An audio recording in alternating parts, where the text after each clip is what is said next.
नमस्कार, जय हिंद। स्वागत है आप लोगों का दृक द टारगेट के ऑनलाइन प्लेटफार्म पे। कैसे हैं आप लोग? आशा करता हूं स्वस्थ होंगे, मस्त होंगे। आपकी पढ़ाई लिखाई बिल्कुल शानदार तरीके से चल रही होगी। यह है सुपर 30 जीके जीएस वाली क्लास, जिसमें हम बात करते हैं सामान्य अध्ययन के 30 शानदार प्रश्नों पर। इस चैनल से जुड़े रहने के लिए चैनल को सब्सक्राइब कर दीजिए, लाइक कर दीजिए, शेयर कर दीजिए, जिससे कि ज़्यादा से ज़्यादा लोग इस क्लास से जुड़ सकें। तो आइए बिना देर किए स्टार्ट करते हैं आज की अपनी क्लास। पहला क्वेश्चन ये रहा आपके स्क्रीन पे। स्टैच्यू ऑफ यूनिटी किसके प्रति श्रद्धांजलि है? ऑप्शन है आपका महात्मा गांधी, सरदार वल्लभ भाई पटेल, पंडित नेहरू या फिर अटल बिहारी वाजपेयी। तो यहाँ सही हो जाता है option number B, Sardar Vallabh भाई पटेल। अगर हम बात करें सरदार वल्लभ भाई पटेल की, तो यह भारत के प्रथम उप प्रधानमंत्री थे। प्रथम उप प्रधानमंत्री थे, प्रधानमंत्री थे, मंत्री थे। वहीं हम बात करें स्टैच्यू ऑफ यूनिटी की, तो यह गुजरात में स्थित है। गुजरात में नर्मदा नदी के तट पर, नर्मदा नदी के तट पर स्थित है। साधु बेत द्वीप पर स्थित है। साधु बेत द्वीप पर स्थित है। वहीं हम बात करें इसकी ऊंचाई की, तो इसकी ऊंचाई 182 मीटर है। 182 मीटर है। वहीं बात करें इसके कलाकार की, इसके कलाकार थे राम सुतार। राम सुतार इसके कलाकार या वास्तुकार थे।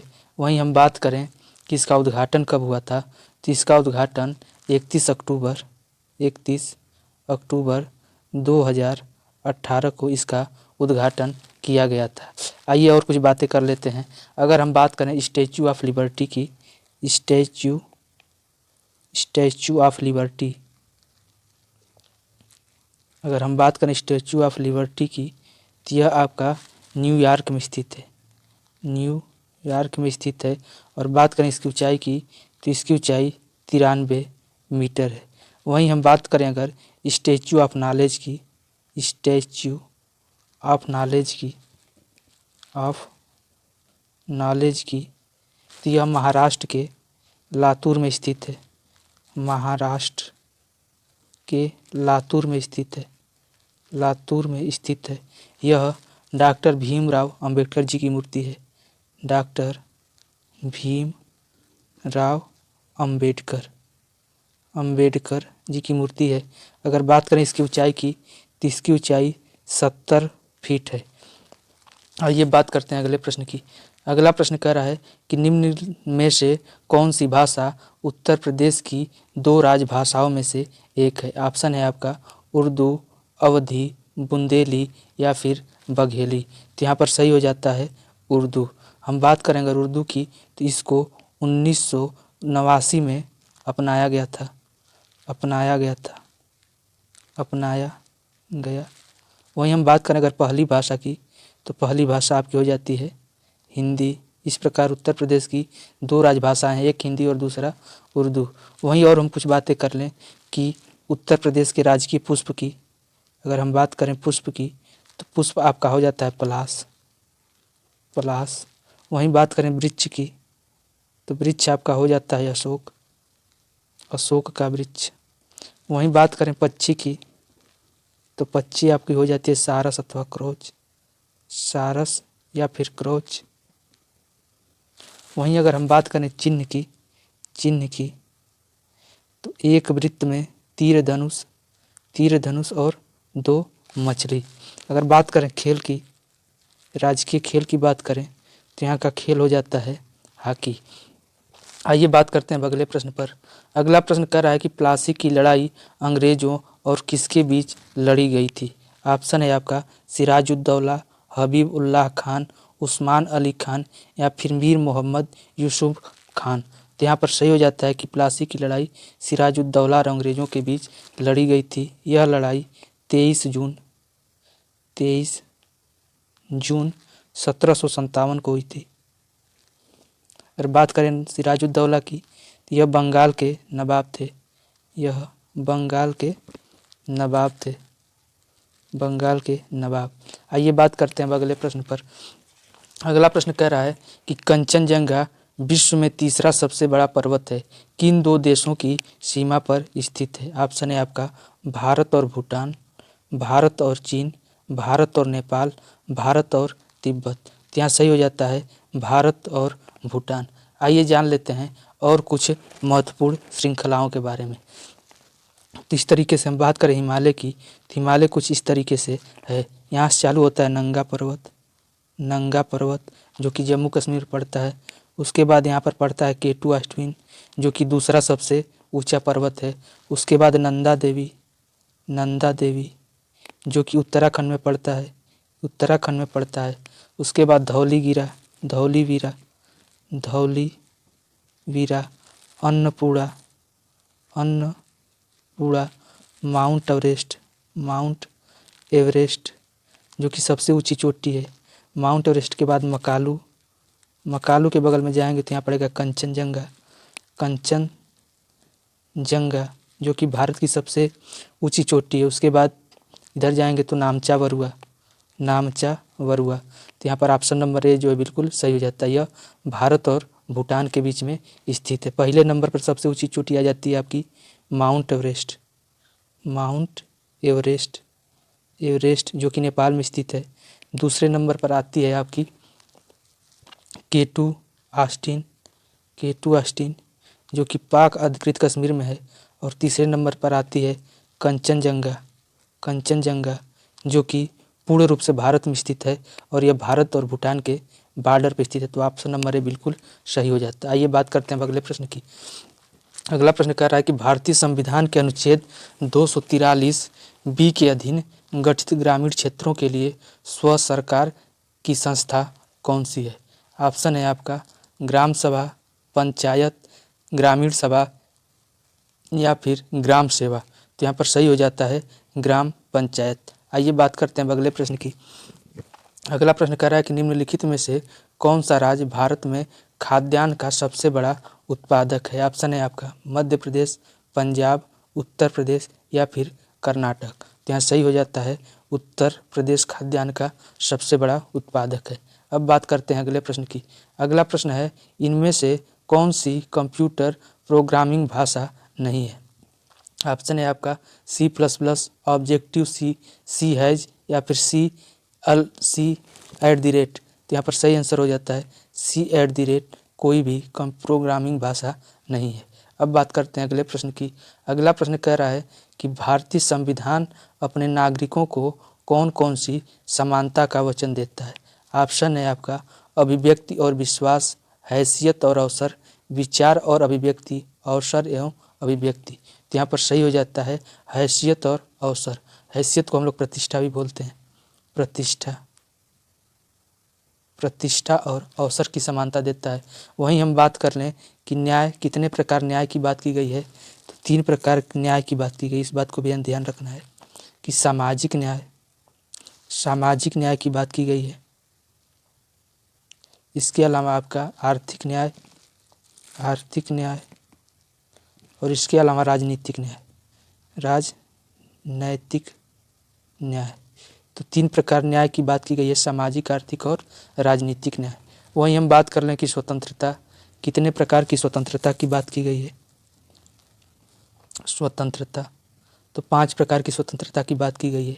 विचार की स्वतंत्रता, विचार की स्वतंत्रता, अभिव्यक्ति की स्वतंत्रता, अभिव्यक्ति की स्वतंत्रता, विश्वास की स्वतंत्रता, विश्वास की स्वतंत्रता, धर्म की स्वतंत्रता, धर्म की स्वतंत्रता और उपासना की स्वतंत्रता, उपासना की स्वतंत्रता। 5 प्रकार के स्वतंत्रता की बात की गई है। आइए बात करते हैं अगले प्रश्न पर। अगला प्रश्न कह रहा है कि रे टॉमलिंसन को किसका श्रेय दिया जाता है? ऑप्शन है आपका सबसे पहला ईमेल भेजने का, पहले कंप्यूटर के निर्माण का, कैलकुलेटर के आविष्कार का या फिर इंटरनेट के विकास का। तो यहाँ सही हो जाता है सबसे पहले ईमेल भेजने का। वहीं बात करें कंप्यूटर निर्माण की, तो इसमें आता है कंप्यूटर के जनक थे चार्ल्स बैबेज, चार्ल्स बैबेज जी का नाम आता है। आइए बात करते हैं अगले प्रश्न पर। अगला प्रश्न कह रहा है कि उत्तर प्रदेश कौन सी मिट्टी के लिए प्रसिद्ध है? ऑप्शन है आपका चुनार काली मिट्टी के बर्तन, हसुआ मिट्टी के बर्तन, हलफ मिट्टी के बर्तन या फिर उबेद मिट्टी के बर्तन। तो यहाँ पर सही हो जाता है कि उत्तर प्रदेश जो है चुनार काली मिट्टी बर्तन के लिए प्रसिद्ध है। आइए बात करते हैं अगले प्रश्न की। अगला प्रश्न कह रहा है कि नाथूराम गोडसे के 3 भाई कौन थे जो आरएसएस के सदस्य थे? ऑप्शन है आपका दत्तात्रेय, गोविंद, गोपाल, गोपाल, गोविंद, विनायक, गोविंद, विनायक, दत्तात्रेय या फिर विनायक, दत्तात्रेय और गोपाल। तो यहाँ सही हो जाता है option number A Dattatreya, Govind और गोपाल। आइए बात करते हैं अगले प्रश्न पर। अगला प्रश्न है डैश किसी भी दिए गए समय पर नेटवर्क पर प्रेषित किया जा सकने वाले डाटा की मात्रा का माप है? ऑप्शन है आपका कैश, कैलिबर, बैज या फिर बैंड विड्थ। तो यहाँ पर सही हो जाता है बैंड विड्थ। इसको जो है हम लोग बिट्स प्रति सेकेंड के रूप में नापते हैं, बिट्स प्रति सेकेंड के रूप में नापते हैं। अब बात करते हैं अगले प्रश्न की। अगला प्रश्न है गौतम बुद्ध को महापरिनिर्वाण की प्राप्ति कहाँ हुई थी? ऑप्शन है आपका कौशाम्बी, कुशीनगर, बदायूं या फिर चित्रकूट। तो यहाँ पर सही आंसर हो जाता है कि महापरिनिर्वाण की प्राप्ति इनको कुशीनगर में हुई थी। वहीं हम बात करें कि ज्ञान की प्राप्ति कहाँ हुई थी? ज्ञान की प्राप्ति, तो इनको ज्ञान की प्राप्ति बोधगया में हुई थी, बोधगया। और इस घटना को हम लोग संबोधि के नाम से जानते हैं, संबोधि के नाम से जानते हैं। वहीं बात करें प्रथम उपदेश की, तो प्रथम उपदेश इन्होंने सारनाथ में दिया था। और इस घटना को हम लोग धर्म चक्र परिवर्तन के नाम से जानते हैं, धर्म चक्र परिवर्तन के नाम से जानते हैं। वहीं बात करें हम गृह त्याग को, तो गृह त्याग की घटना को हम लोग महाभिनिष्क्रमण के नाम से जानते हैं, महाभिनिष्क्रमण के नाम से जानते हैं। आइए बात करते हैं अब अगले प्रश्न पर। अगला प्रश्न है कि उत्तर प्रदेश का कौन सा लोक संगीत जीवन चक्र के रंग पटल का हिस्सा है जो बच्चे के जन्म का अवसर मनाने के लिए माना जाता है?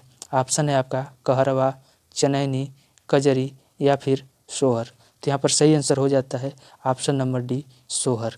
आइए बात करते हैं अगले प्रश्न पर। अगला प्रश्न है कि उत्तर प्रदेश के तराई क्षेत्र में मुख्य रूप से उगाई जाने वाली सुगंधित चावल की किस्म का नाम बताइए? ऑप्शन है आपका रोजमट्टा, सोना मसूरी, तृप्ति या फिर काला नमक। तो यहाँ पर सही हो जाता है काला नमक। यह मुख्य रूप से उत्तर प्रदेश के सिद्धार्थनगर जिले में इसकी उपज होती है। वहीं बात करें काला नमक को, तो इसको हम लोग काले मोती के नाम से भी जानते हैं, काले मोती के नाम से भी जानते हैं। आइए बात करते हैं अगले प्रश्न पे। अगला प्रश्न कह रहा है कि निम्नलिखित में से उत्तर प्रदेश के किस शहर में लकड़ी से बने ताल वाद्य ढोलक बनाने की 300 छोटी इकाइयां हैं? ऑप्शन है आपका अमरोहा, जौनपुर, बुलंदशहर या फिर हरदोई। तो यहाँ पर सही आंसर हो जाता है कि अमरोहा। वहीं हम बात करें जौनपुर की, तो जौनपुर जो है कि दरी के लिए प्रसिद्ध है। बात करें बुलंदशहर की, तो यह चीनी मिट्टी के लिए जाना जाता है, और बात करें हरदोई की, तो ये हथकरघा के लिए जाना जाता है। आइए अब देखते हैं अगला प्रश्न। अगला प्रश्न है कि बदायूं अपनी जरी जरदोजी उत्पादों के लिए प्रसिद्ध है। स्थानीय रूप से इस काम को किस नाम से जाना जाता है? ऑप्शन है आपका फद्दी, कलमकारी, तंजोरी या फिर कारचोबी। तो यहाँ पर सही हो जाता है कारचोबी। इसको हम लोग काशिदाकारी भी कहते हैं, काशिदाकारी भी कहते हैं। आइए बात करते हैं अगले प्रश्न पर। अगला प्रश्न कह रहा है कि वाराणसी के शास्त्रीय हिंदुस्तानी गायक का नाम बताएं जिन्हें प्रसिद्ध सारंगी वादक सियाजी मिश्रा ने गोद लिया था। ऑप्शन है आपका सिद्धेश्वरी देवी, गिरिजा देवी, गंगूबाई हंगल या फिर शुभ्रा गुहा। तो यहाँ पर सही हो जाता है सिद्धेश्वरी देवी। अगर हम बात करें सिद्धेश्वरी देवी की, तो इनका जन्म जो है कि 8 अगस्त 8 अगस्त 8 अगस्त 1908 को हुआ था। 1908 को हुआ था। अगर बात करें मृत्यु की तो इनकी मृत्यु 1977 में हुई थी। 1966 में इन्हें पद्मश्री दिया गया था। पद्मश्री दिया गया था। और बात करें इनकी पालन पोषण की तो इनका पालन पोषण इनकी मौसी थी, मौसी राजेश्वरी देवी के द्वारा किया गया। राजेश्वरी देवी के द्वारा इनका पालन पोषण किया गया। आइए बात करते हैं अब अगले प्रश्न पर। अगला प्रश्न कह रहा है कि जिला मुख्यालय बलिया शहर किस महर्षि का जन्म स्थान और कर्म स्थान माना जाता है। ऑप्शन है आपका अगस्त्य, भारद्वाज, भृगु या फिर गौतम। तो यहाँ पर सही हो जाता है कि यह भृगु ऋषि का जन्म स्थान और कर्म स्थान माना जाता है। वहीं हम बात करें अगर बलिया की तो बलिया 1 नवंबर 1879 को अस्तित्व में आया था। बलिया के और कुछ महत्वपूर्ण व्यक्तित्व की बात कर लें तो बलिया के ही आपके मंगल पांडे के अलावा चित्तू पांडे के अलावा चंद्रशेखर जो कि भारत के 9वें प्रधानमंत्री थे, जनेश्वर मिश्रा, इसके अलावा आपके हजारी प्रसाद द्विवेदी जी बलिया के ये लोग रहने वाले थे।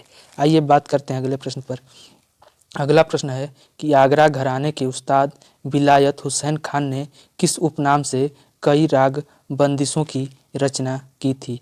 ऑप्शन है आपका प्रेमदास, प्राणप्रिया, शबरंग या फिर दर्पण। तो यहाँ पर सही हो जाता है प्राणप्रिया। ऑप्शन नंबर बी बिल्कुल सही हो जाता है।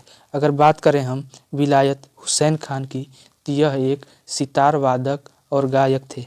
यह एक सितार वादक के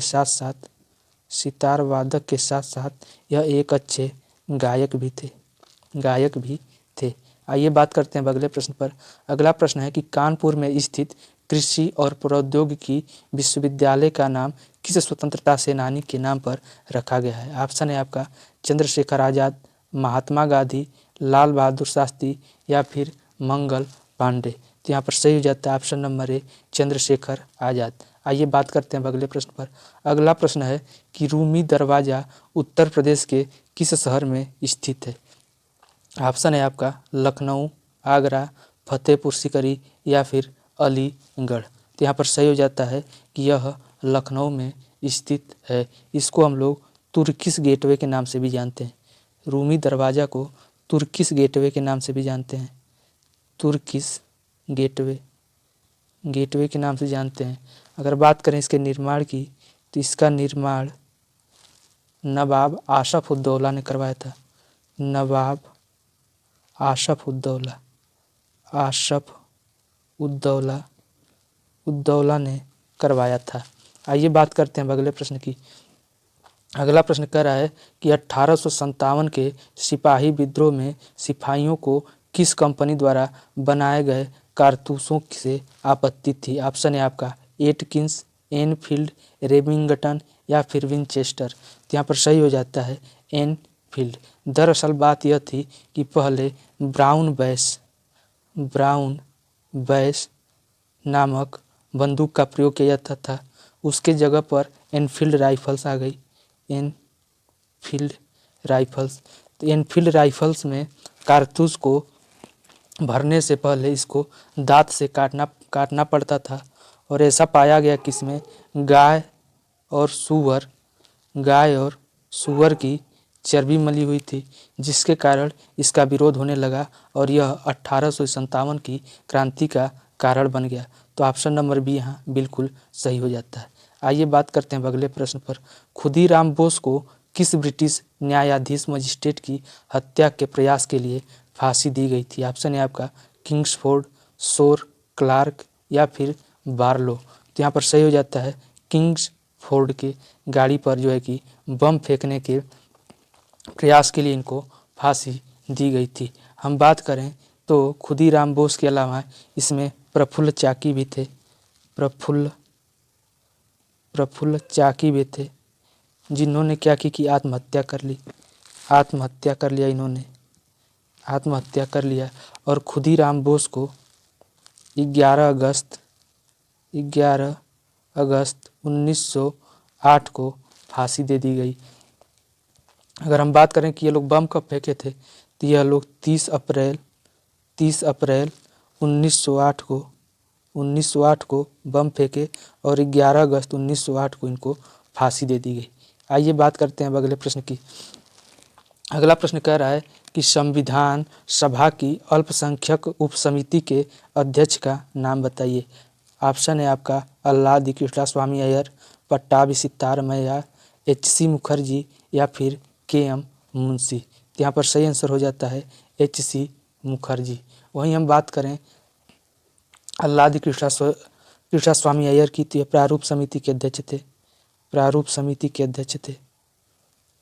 वहीं हम बात करें पट्टाभी सितारमैया की, तो ये हाउस कमेटी के सदस्य थे, हाउस कमेटी के सदस्य थे। और हम बात करें के.एम. मुंशी की, तो ये भी प्रारूप समिति के सदस्य थे, प्रारूप समिति के सदस्य थे। अगर हम बात करें प्रारूप समिति के अध्यक्ष की, प्रारूप समिति के अध्यक्ष की, प्रारूप समिति के अगर हम अध्यक्ष की बात करें, तो प्रारूप समिति के अध्यक्ष डॉक्टर भीमराव अंबेडकर जी थे, अंबेडकर जी थे। यह एक 7 सदस्यीय समिति थी। आइए बात करते हैं अगले प्रश्न पर। अगला प्रश्न है कि 1829 में राजा राम मोहन राय ने एक नई धार्मिक संस्था की स्थापना की, जिसे किस नाम से जाना जाता है, जिसे बाद में ब्रह्म समाज के नाम से भी जाना गया। ऑप्शन है आपका आत्मीय सभा, आर्य सिद्धि या फिर जागृति। तो यहाँ पर सही हो जाता है ऑप्शन नंबर ए, आत्मीय सभा। इसकी स्थापना 1815 में हुई और फिर आगे चलकर 1828 में यह ब्रह्म समाज के रूप में अस्तित्व में आई, ब्रह्म समाज के रूप में अस्तित्व में आई। वहीं अगर हम बात करें आर्य समाज की, तो आर्य समाज की स्थापना स्वामी दयानंद सरस्वती ने की, दयानंद सरस्वती जी ने की थी, सरस्वती जी ने 1875 में की थी, 1875 में की थी। आइए बात करते हैं अगले प्रश्न पर। अगला प्रश्न है कि स्वामी विवेकानंद द्वारा 1897 में किस सभा की शुरुआत की गई थी। ऑप्शन है आपका शुद्धि आंदोलन, तत्वबोधिनी सभा, रामकृष्ण मिशन या फिर सर्वोदय भूदान आंदोलन। तो यहाँ पर सही हो जाता है रामकृष्ण मिशन। वहीं हम बात करें शुद्धि आंदोलन की, तो इसकी शुरुआत स्वामी दयानंद सरस्वती ने की थी, स्वामी दयानंद सरस्वती जी ने की थी, दयानंद सरस्वती जी ने की थी, सरस्वती जी ने की थी। वहीं हम बात करें तत्वबोधिनी सभा की, तो इसकी स्थापना देवेंद्र नाथ ठाकुर ने की थी, देवेंद्र नाथ ठाकुर ने की थी।